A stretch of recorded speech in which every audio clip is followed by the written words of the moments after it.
예, 마스크를 벗어도 되나요? 예.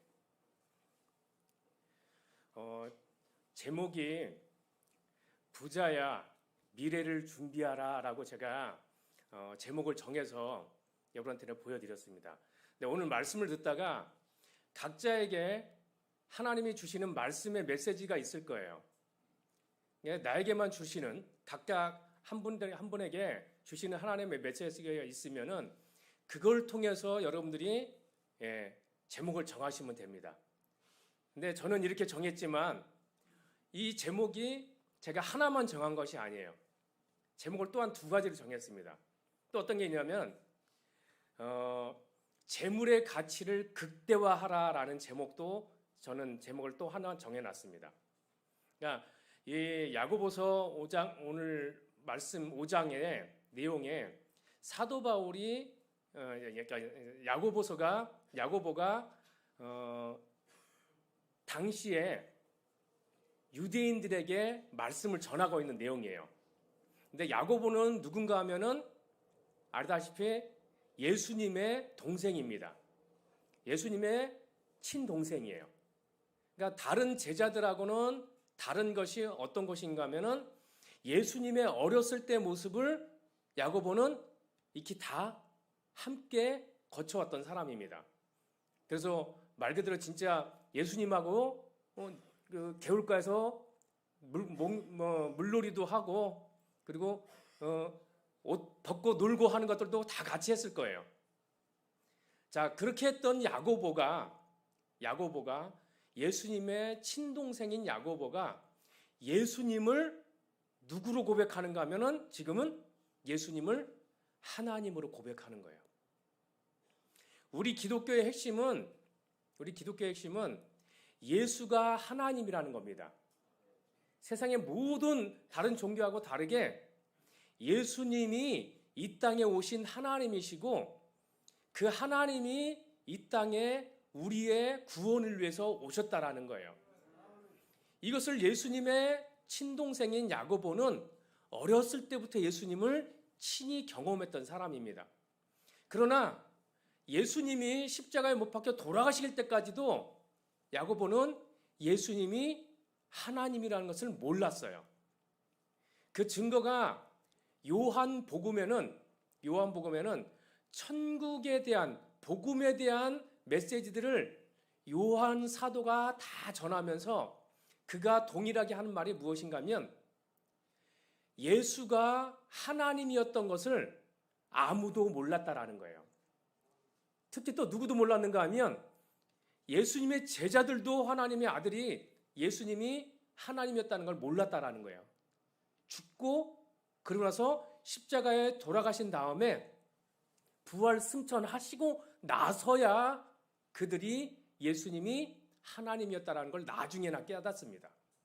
뿐만 아니라 마리아인 예수님의 어머니까지도 예수님이 진짜 하나님이었던 것을 그 당시에는 몰랐다라는 거예요. 그래서 요한복음에는 아무도 몰랐더라라는 게 주제입니다.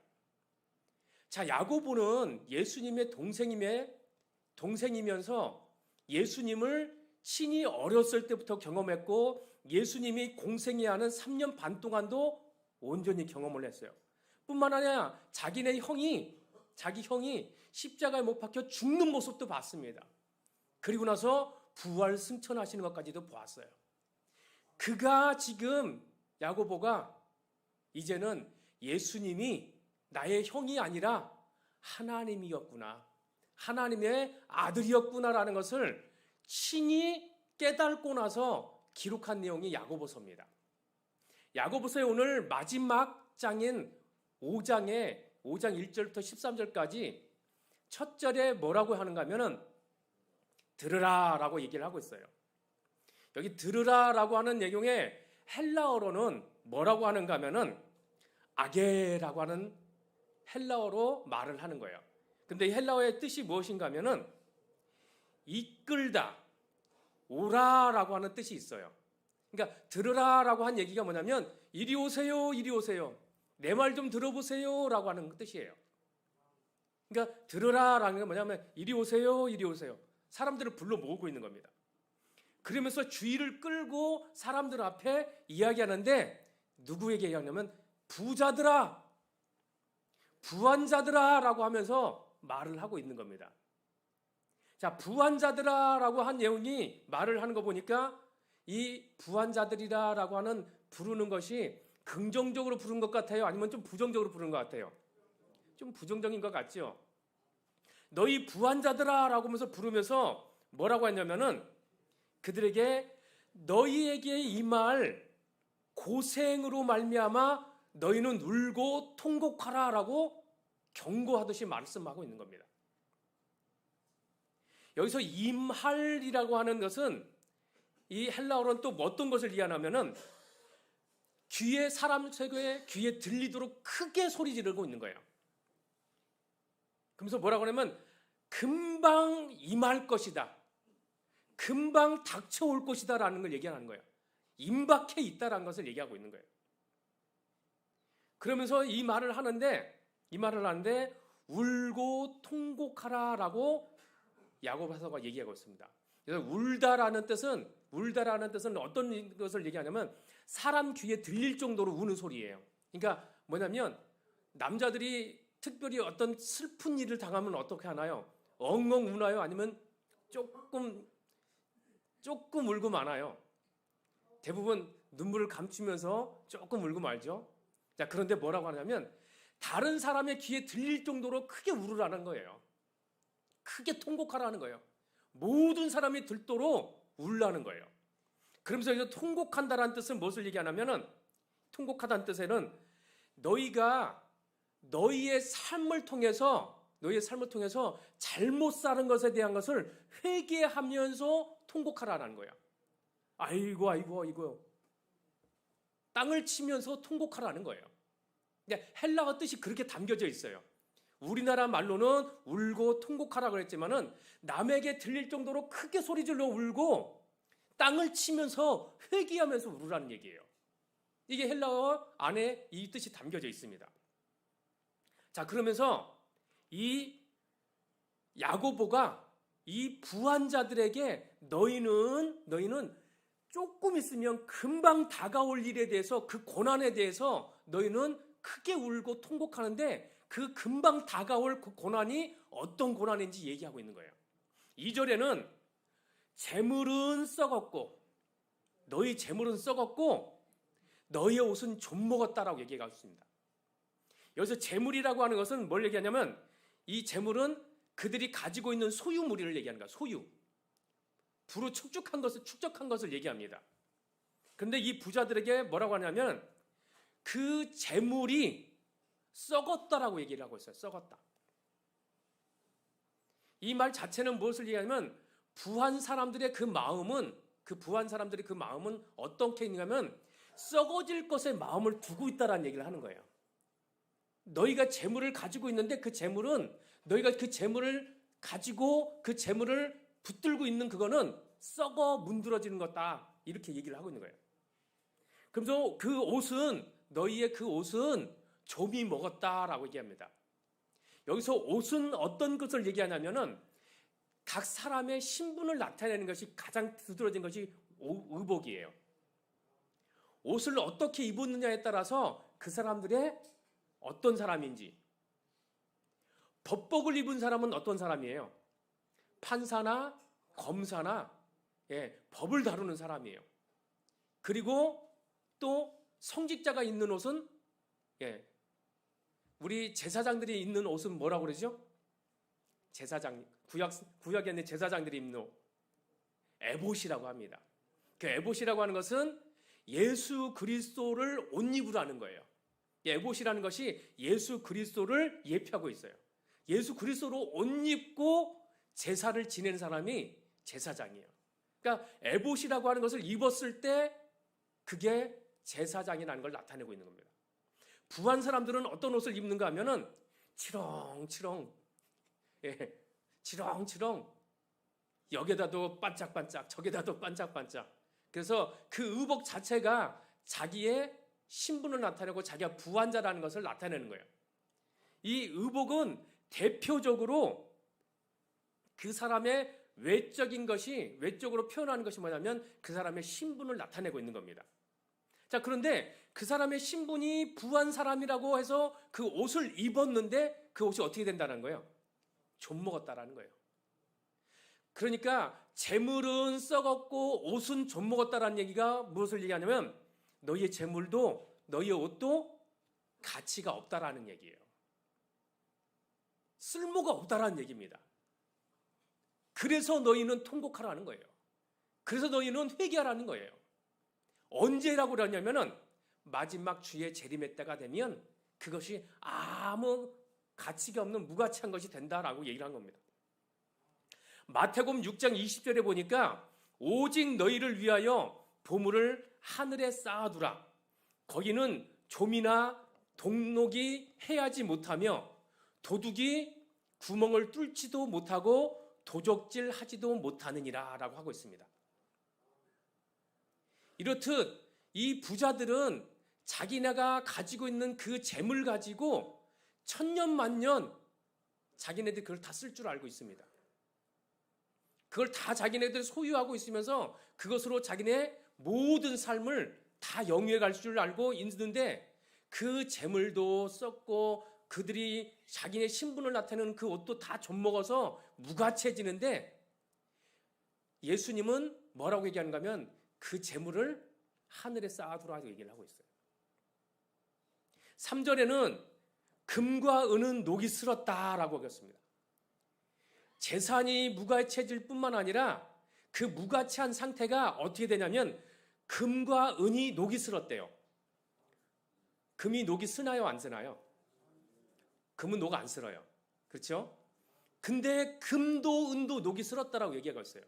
이 말 자체는 뭘 얘기하냐면 금고 은도 너희의 재산도 무가치한 상태로 떨어져 있는데 그 무가치한 상태를 가지고 너희가 금과 은과 너희의 재산을 축적하고 있지만 그 마음의 상태가 녹이 슬었다라는 거예요. 그 부자들의 마음의 상태가 녹이 슬어서 어떻게 됐다는 거예요? 무가치하다라는 거예요. 그 마음 상태가 무방비한 상태로 완전히 오래도록 방치되어 있는 부자들의 마음의 상태를 이야기하고 있는 거예요. 우리는 하나님의 말씀이 조금이라도 우리에게 찔림이 있을 때는 우리는 금방 어떻게 되냐면은 마음이 찔려요. 그렇죠? 예, 마음이 찔린다고 해요. 그걸 하나님의 말씀이 나에게 다가왔을 때 그 말씀에 내가 조금이라도 잘못한 것이 있으면 마음에 찔림이 있습니다. 그러나 이 부자들은 자기네 재산과 자기네 금은과 자기네들이 취하고 있는 이 모든 것 때문에 찔림이 없는 거예요. 그래서 그 마음이 오래도록 방치되어 있는 상태. 그래서 완전히 움직일 수 없는 그런 마음. 하나님의 말씀이 와도 경고의 메시지가 와도 전혀 움직이지 없는 그런 마음의 상태를 오늘 금과 은이 녹이 슬었다라고 얘기를 하고 있는 겁니다. 녹이 증거가 되는 거예요. 녹슬었다는 것이 재물이 완전히 무가치한 상태가 됐다는 걸 얘기합니다. 그리고 불같이 너희 살을 먹을 것이다 라고 얘기를 하고 있습니다. 이 말은 불같이 너희 살을 먹을 것이라는 얘기는 불같이 신속하게 이루어질 거라는 거예요. 급박하게 이루어질 것이라는 얘기를 하는 겁니다. 이번에 우리 나라에 지난달에 큰 산불이 20여일 가까이 이렇게 산불이 났죠. 대부분 하는 사람들이 말하는 말씀들이 뭐라고 그러냐면 불이 바람이 너무 세게 부니까 금방 그냥 불이 그냥 다 번져갔다라고 그래요. 아무 손쓸 틈도 없고 뭐 챙겨 나올 것도 없고 그냥 몸만 빠져나왔다라고 얘기해요. 몸만 빠져나올 때 어떻게 하냐면 자기네 키우던 강아지도 못 데리고 나왔대요. 그리고 키우던 소도 못 데리고 나왔다라는 거예요. 맞고 그 불이 완전히 긴박하게 이루어졌다고 얘기하고 있는 겁니다. 오늘 불같이 너희의 살을 먹을 것이라는 얘기가 어떤 걸 얘기하냐면 아주 신속하게 이루어질 것이라는 것을 성경에서 얘기하고 있는 거예요. 너희가 말세에 재물을 쌓았도다. 언제 재물을 쌓았다라는 거예요? 말세에. 주님이 오실 날이 가까운 때, 세상이 끝날 때, 우리가 어렸을 때 동네 어귀에서 아이들이 구슬치기 하고 딱지치기 하고 놀죠. 해가 뉘어뉘어 질 때까지 놀고 있는 애들이 있어요. 그 애들은 왜 그 애들은 해가 뉘어뉘어 졌는데도 계속 놀고 있나요? 엄마가 안 불러서 놀고 있는 거예요. 엄마가 철수야, 저녁 먹어. 그러면 놀다가 그냥 들어갑니다. 다. 그렇죠? 말세가 되면 부자도 가난한 자도 모두가 다 동일하게 주님의 부름으로 가야 돼요. 그런데 이 부자들은 어리석게도 그 말세에 그 돈을 싸고 있는 거예요. 땅 따먹기 하는 그 땅이 영원히 자기 땅일 것으로 여기고 있다는 거예요. 이런 어리석은 부자의 마음을 하나님은 지금 말씀하고 있는 겁니다. 너희가 말세에 재물을 쌓았다라는 것이 재물을 쌓아놓는 이유가 곧 뭘 얘기하냐면 자신의 내일에 대한, 자신의 미래에 대한 것을 안전하게 하려고 쌓아놓는 거예요. 무엇인가 안정감을 찾기 위해서 쌓아놓는 거예요. 그러나 그게 말세에도 미련하게 계속 쌓고 있다는 거예요. 말세에도. 결국 재물로는 결코 이들의 마음을 평안함을 유지할 수 있는 것이 없습니다. 마태복음 13장 44절에는 천국은 마치 밭에 감추인 보화와 같으니 사람이 이를 발견한 후 숨겨두고 기뻐하며 소유를 다 팔아 그 밭을 샀느니라 라고 얘기하고 있습니다. 천국은 마치 밭에 감추인 보화와 같대요. 보화. 그래서 그 보화를 얻기 위해서 집에 돌아가서 자기네 전 재산을 다 팔고 나서도 그 보화를 얻기 위해서 판다라는 거예요. 이 어리석은 부자들은 이 개념을 못 알아듣고 있다는 얘기예요. 이걸 모르고 있다는 얘기를 하고 있는 겁니다. 참 그리스도인의 재물관은 바로 여기 있어야 됩니다. 참 그리스도인의 재물관은 소유에 있지 아니하고 활용에 있습니다.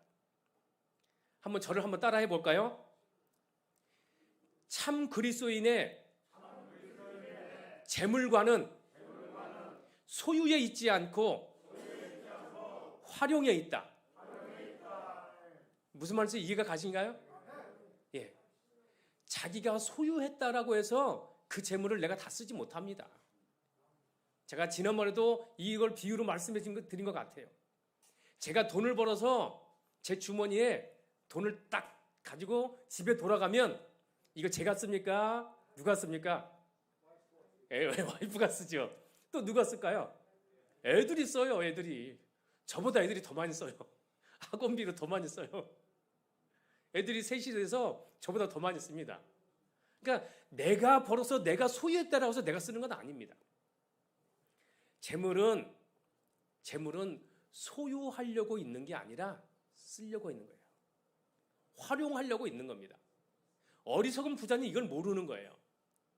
오늘 저와 여러분들은 이런 재물관을 하나님 안에서의 재물관, 참 그리스도인의 재물관을 바로 정립하시길 바랍니다. 그래서 내 주머니에 없어도 여러분 쓸 수 있습니다. 내 주머니에 없어도. 이해가 가시나요? 내 주머니에 그 재물이 없어도 하나님이 그 재물을 내가 쓰도록 원하시면 내가 그걸 쓸 수 있는 거예요.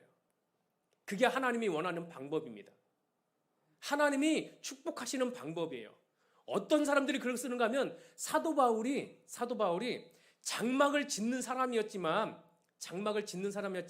사도 바울이 전도 여행을 떠날 때마다 그 전도 여행에 여비로 쓰라고, 전도하는 데 쓰라고 수많은 사람들이 헌금을 했어요. 그 수많은 사람들이 헌금한 건 사도 바울이 번 돈 아닙니다. 하나님이 사도 바울이 써야 될 것을 알고 사람들의 마음을 움직여서 그 돈을 그에게 보내도록 하셨던 겁니다. 하나님은 이런 일을 하실 수 있는 분이에요. 저와 여러분들이 하나님의 재물관에 투철하게 우리의 인생과 우리의 마음을 쏟게 되면 하나님이 이러한 일들로 우리를 친히 사용하실 겁니다. 참 그리스도인의 재물관은 소유에 있지 아니하고 활용에 있습니다. 그리고 나서 4절에는 너희 밭에서 추수한 품꾼에게 주지 아니한 삭시 소리 지른다라고 하고 있어요. 너희 밭에서 추수한 품꾼에게는 주는 것이 무엇인가 하면은 그날 일당을 줘야 되는 거예요. 그날 일당을 줘야 되는데 일당을 주지 않았다라는 거예요. 일당을 주지 않고 그를 억압하고 그리고 그를 속이고 그리고 나서 내일 줄게 모레 줄게 핑계대고 주지 아니한 정당한 대가를 지불하지 아니한 것에 대한 착취한 것에 대한 것을 이야기하고 있습니다. 그러니까 부자가 그렇게 부자 됐다는 얘기를 하고 있는 거예요.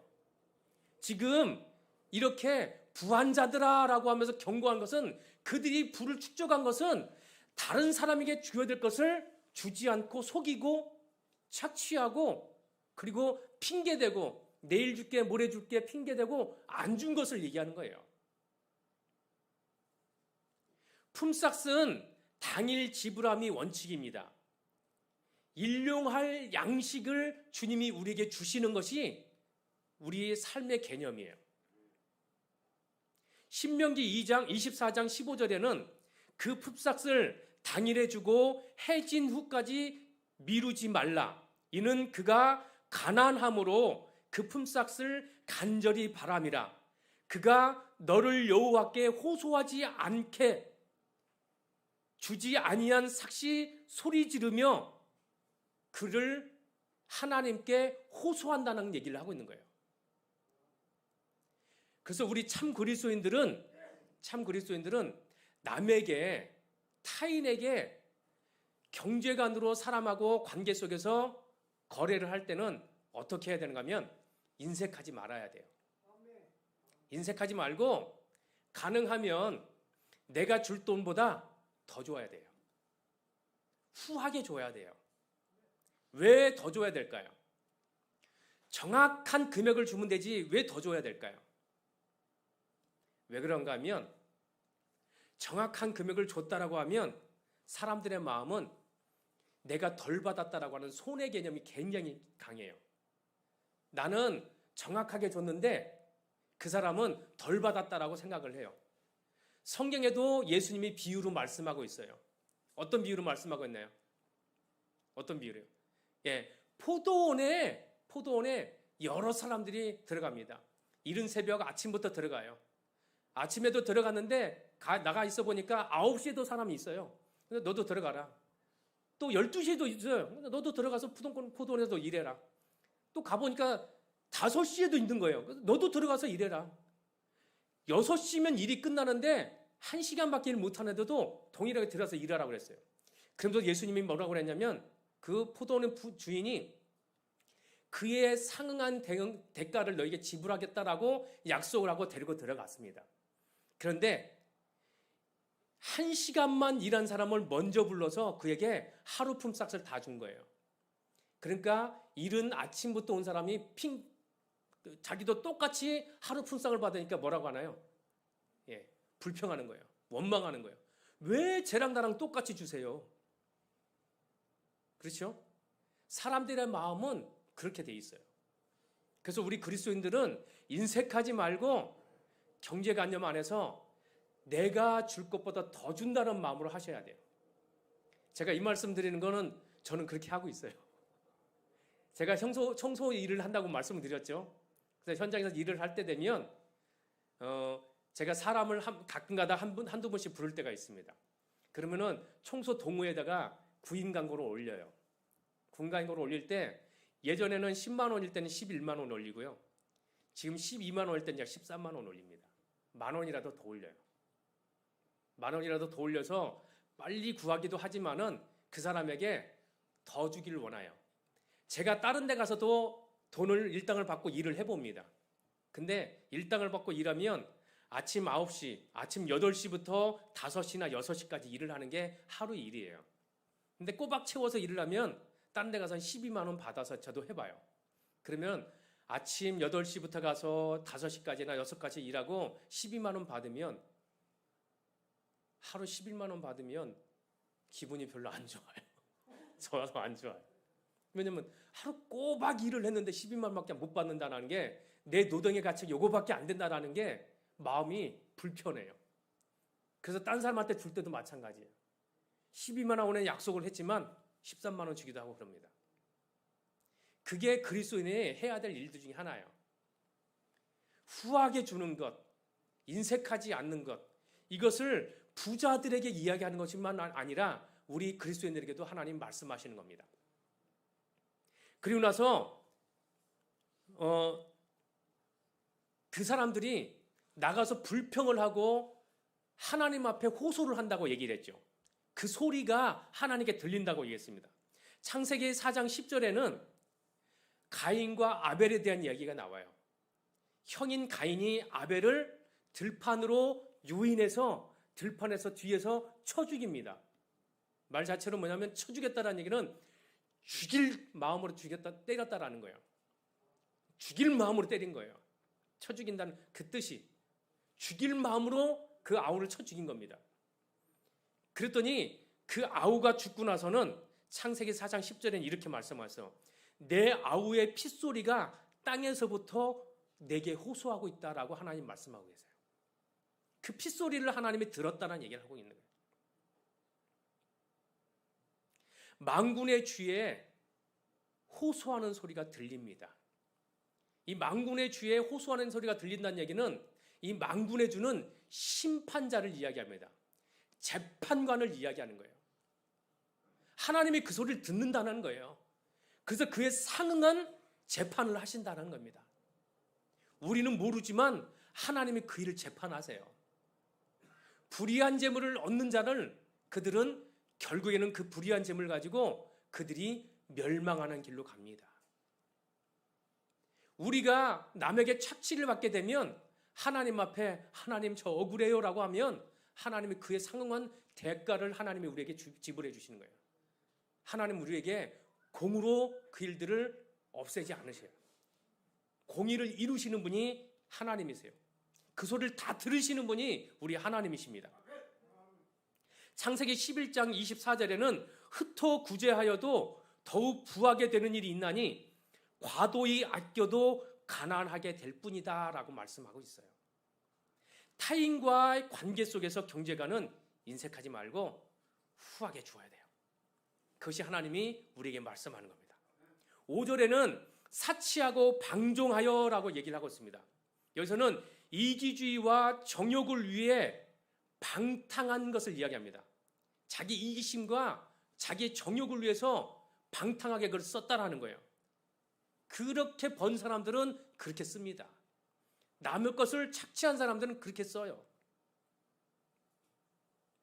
그래서 그날에 향락을 좋아하는 자는 살았으나 죽었다라고 하나님 말씀하고 있어요. 향락을 좋아하는 자는. 그날이 곧 어떤 날인가 하면 도살의 날이라고 얘기했습니다. 이 말은 그날이 곧 심판의 날이라는 거예요. 하나님이 그날 심판하시겠다는 얘기를 하는 겁니다.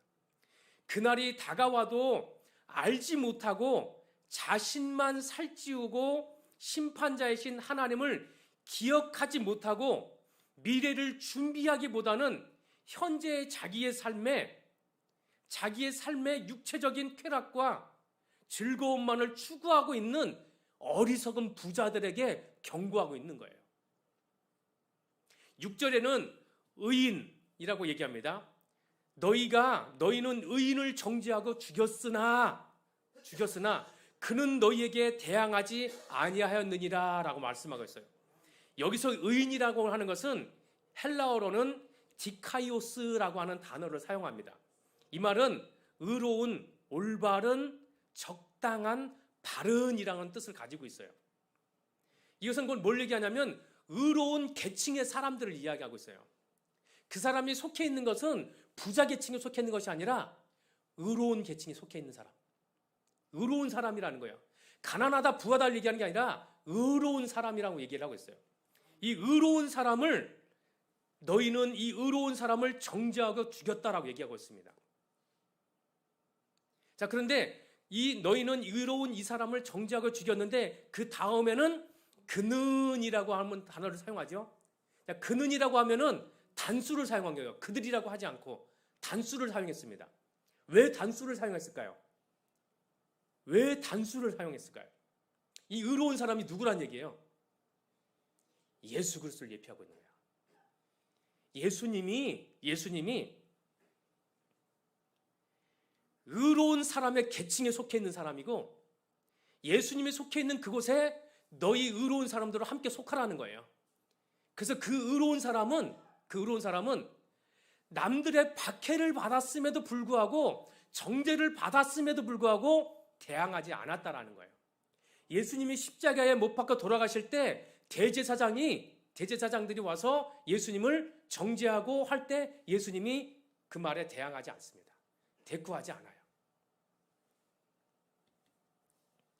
이것은 곧 의로운 예수님, 의로운 사람들하고 남을 착취하고 억압하는 불의한 부자들하고 대조적으로 얘기하고 있는 거예요. 그들과는 완전히 다른 사람들이라는 얘기를 하고 있는 거예요.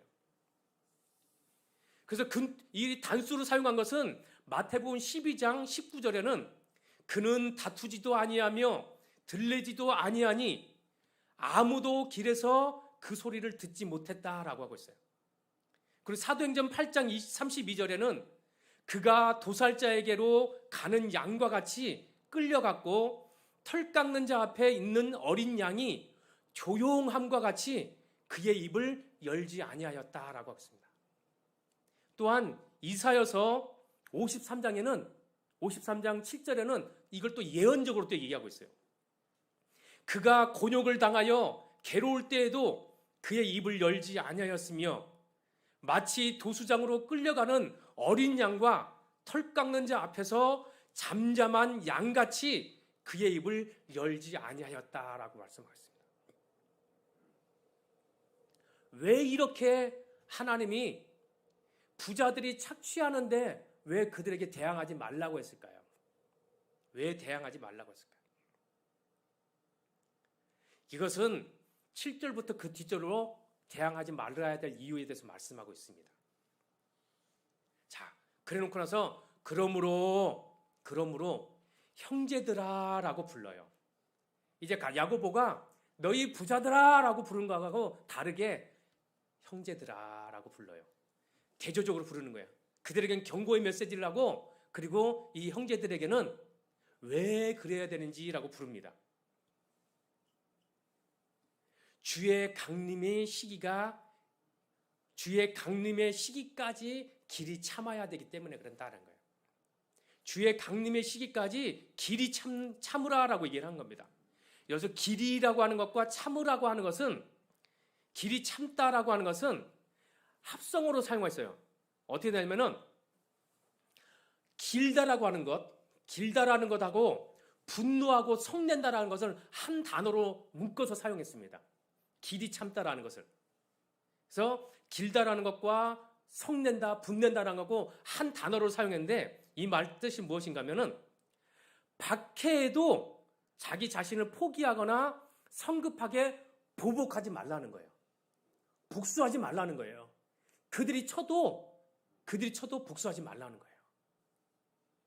억울하죠, 그러면? 그렇죠? 왜 복수하지 말라는 거예요? 왜 보복하지 말라는 거예요? 주의 강림의 시기까지 길이 참고 복복하지 말고 복수하지 말으래요. 그 뜻은 내가 할 거야. 니네가 하지 말고 내가 할게. 내가 해줄게. 하나님이 그걸 말씀하고 있는 거예요. 이것은 곧 농부가 땅에서 귀한 열매를 바라고 길이 참아 이른 비와 늦은 비를 기다리듯 그렇게 참으라는 거예요. 농부가 자기 땅에 곡식을 심어놓고 씨앗을 심어놓고 나서 열매를 걷기 위해서 하늘을 쳐다보면서 이른 비와 늦은 비를 기다리듯 너희는 참아. 내가 할게. 내가 비줄게. 내가 열매 맺게 해줄게. 내가 보복해줄게. 내가 심판해줄게 라고 하나님 말씀하고 있는 거예요. 그래서 너희는 참으라고 말하고 있는 겁니다. 이른 비와 늦은 비는 어떤 비를 얘기하냐면 이른 비는 1년 내내 내릴 비의 25% 정도를 차지하는 게 이른 비예요.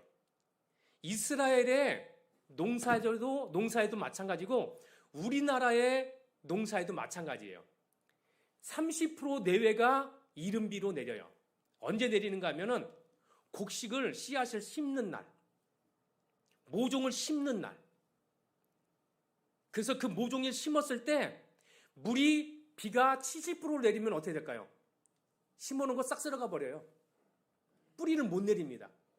그래서 뿌리가 잘 내리도록 30% 정도만 내리는 거예요. 그래서 그 뿌리가 잘 내리고 나서 나중에 가을에 추수할 때가 되면 이제 어떤 비가 내리나요? 늦은 비가 내리는 거예요. 그때 내리는 늦은 비는 한 70% 정도가 내리는 거예요. 그때 내린 그 비는 풍부하게 내린다는 거예요. 풍족하게 내린다는 거예요. 그래서 그 풍족하게 내린 그 비 때문에 이 알곡이 진짜 잘 얼어요. 포도송이도 주렁주렁 맺히고, 그래서 하나님 말씀하는 거예요. 내가 배로 갚아줄 거야 라고 하는 거예요. 예레미야 5장 24절에는 너희에게 이른 비와 늦은 비를 때를 따라 줄게 라고 하나님 말씀하고 있습니다. 그리고 8절에는 너희도 길이 참고 마음을 굳건하게 하라. 이 농부처럼 너희도 길이 참고 마음을 굳건하게 하래요. 여기 굳건하게 하다라고 하는 뜻에도 이런 뜻을 담고 있어요. 헬라어로는 스테릭사테라고 하는 단어를 사용하거든요. 이 단어는 어떤 것을 얘기하냐면은 받침, 지지라고 하는 뜻을 가지고 있어요. 근데 이 받침, 지지를 언제 사용했는가 하면은 모세가 출애굽기 17장 11절 12절에 보면은 모세가 아말렉과의 전투 속에서 전투할 때 백성들이 군사들이 나가서 싸울 때 모세가 손을 높이 들었을 때 아말렉을 이기는 거예요. 근데 전투가 하루 종일 이루어지는 거야. 팔이 너무 아파서 팔이 점점 내려가는 거야. 그럼 내려가면 어떻게 돼요? 이스라엘 백성들이 지고 있는 거야. 이스라엘 군대가. 그래서 어떻게 했는가 하면은 아론과 훌이 와서 각각 한 손씩 들어 올리고 모세는 자리에 앉아 있었어요. 그래서 해가 지도록 전쟁에서 싸워서 이기도록 했다라는 거예요. 이게 바로 지지하고 높이 들었다라는 거예요. 하나님이 그렇게 해주셨다는 걸 말씀하고 있는 겁니다. 굳건하게 하라는 것, 굳건히 손을 높이 들게 하는 것, 이것이 하나님이 하셨다는 거예요. 주의 강림의 시대가 가까우니 의로운 자들이 인내하고 흔들리지 말아야 할 이유가 여기 있는 거예요. 주의 재림의 때가 그리스도인에게 열매로 줄 것이라는 거예요. 그 그리스도인에게 무엇으로 준가 하면 구원의 완성으로 줄 거라는 거예요. 구원이 완벽하게 이루어질 거라는 거예요. 열매가 풍족하게 이루어질 것을 얘기하고 있는 겁니다. 그리고 나서 9절에는 형제들아 서로 원망하지 말아라. 그리하여 심판을 면하라 라고 했습니다. 원망하다라는 뜻도 여기 담겨져 있는 게 뭐라고 하면 답답하게 만들다, 탄식하다, 불평하다, 신음하다, 한탄하다, 이런 뜻을 가지고 있어요. 원망하는 사람들의 한탄의 소리가 듣는 무리들, 다른 사람들에게 답답하게 만들어요. 우리의 마음을 답답하게 만듭니다. 심판주가 문 밖에서 계시니라. 심판의 임박성을 얘기하는 거예요. 이제 금방 문만 열고 들어오면 심판주가 와서 심판할 거라는 거예요. 재판할 거라는 거예요. 그리고 나서 주의 이름으로 선지자들로 고난과 오래 참음의 본을 삼으라 여겨갔습니다. 자, 주의 이름으로 그들에게 선지자들이 하는 말들이 무엇인가 하면은 부자들, 회개할 자들에게 선지자들이 외치는 소리예요. 그게 주님의 이름으로 외치는 겁니다. 선지자들이 와서 하는 말 자체가 무엇인가 하면은 직접적인 하나님의 계시를 듣고 나서 전하는 사람이 선지자예요. 그리고 직접적으로 하나님의 계시를 들었던 사람이 그 당시의 시대적 상황 하에 있는 말로 심판하는 거예요.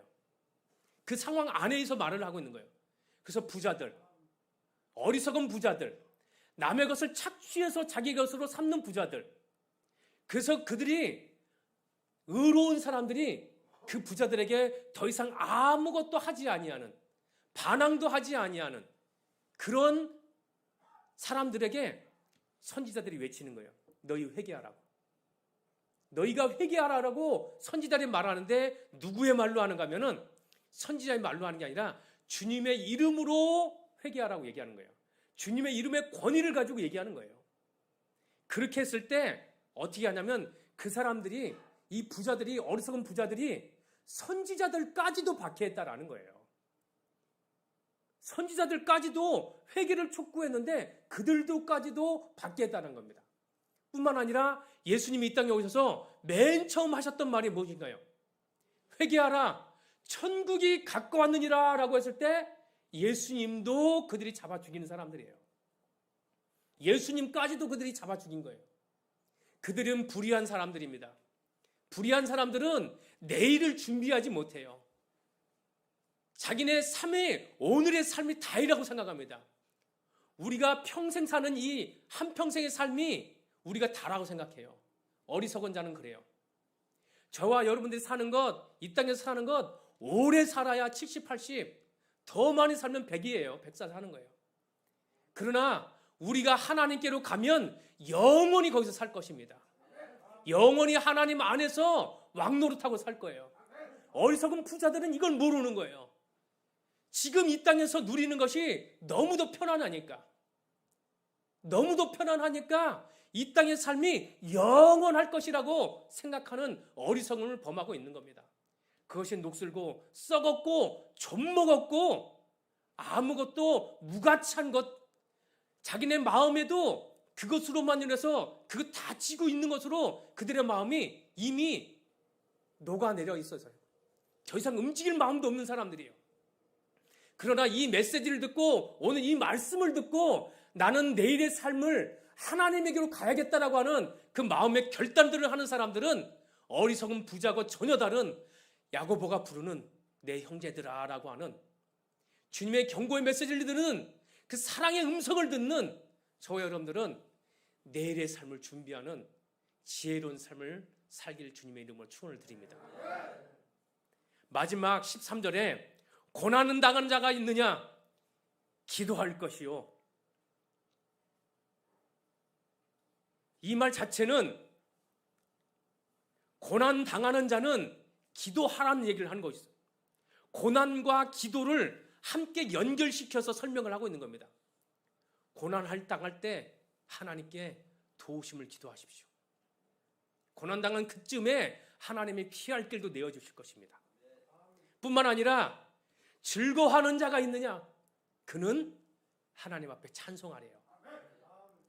우리에게 좋은 것 주시는 그 하나님 앞에 노래하고 찬양하고 감사하는 저와 여러분 되었으면 좋겠습니다.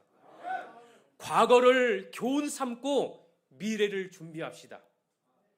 우리의 믿음의 많은 조상들의 그 믿음을 보고, 그 믿음의 결과를 보고, 욥도 그 믿음의 결과로 인해서 욥의 그 나중이 어떻게 됐나요? 이전보다 갑절이나 하나님이 축복하셨대요. 갑절이나 하나님이 축복하시는 그런 축복들을 받아 누리기를 바랍니다. 하나님을 아는 것이 힘인 것은 과거에 경험한 하나님 안에서 미래를 꿈꾸고 마지막 날을 준비하는 오늘의 삶을 인내하면서 살 수 있는 것입니다. 특히 로마서 8장 13, 18절에는 현재의 고난은 장차 우리에게 나타날 영광과 좋게 비교할 수 없다라고 하고 있습니다. 또한 빌립보서 4장 11절 14절에는 내가 궁핍함으로 말하는 것이 아니라 어떠한 형편이든지 나는 자족하기를 배웠노니 내게 능력 주시는 자 안에서 내가 모든 것을 할 수 있느니라라고 사도 바울이 고백하고 있습니다. 저와 여러분의 고백이 이런 고백이 되기를 소망합니다. 그래서 우리의 삶이 오늘의 삶뿐만 아니라 내일의 삶도 주님 안에서 영원토록 왕노릇하는 그러한 준비된 삶이 되어지길 주님의 이름으로 축원을 드립니다.